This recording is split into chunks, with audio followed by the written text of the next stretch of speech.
সিলেট বিভাগে বজ্রবৃষ্টির আভাস দিয়েছে আবহাওয়া অধিদপ্তর। দক্ষিণ বঙ্গোপসাগরে অবস্থানরত স্বাভাবিক লঘুচাপের প্রভাবে দেশের আবহাওয়া প্রধানত শুষ্ক থাকতে পারে।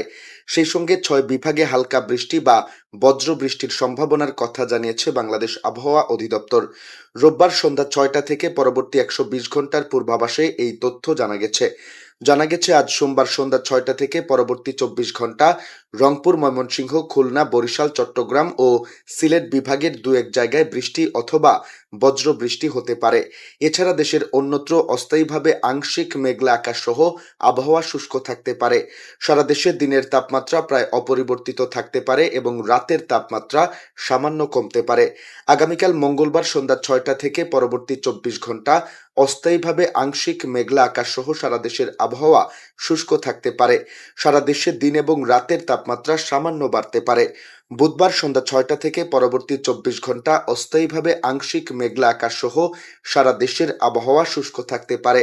সারা দেশে দিন এবং রাতের তাপমাত্রা প্রায় অপরিবর্তিত থাকতে পারে। বৃহস্পতিবার সন্ধ্যা 6টা থেকে পরবর্তী 24 ঘন্টা অস্থায়ীভাবে আংশিক মেঘলা আকাশ সহ আবহাওয়া শুষ্ক থাকতে পারে। সারা দেশে দিন এবং রাতের তাপমাত্রা সামান্য বাড়তে পারে। বর্ধিত 5 দিনের পূর্বাভাসে বলা হয় দিন এবং রাতের তাপমাত্রা বাড়তে পারে।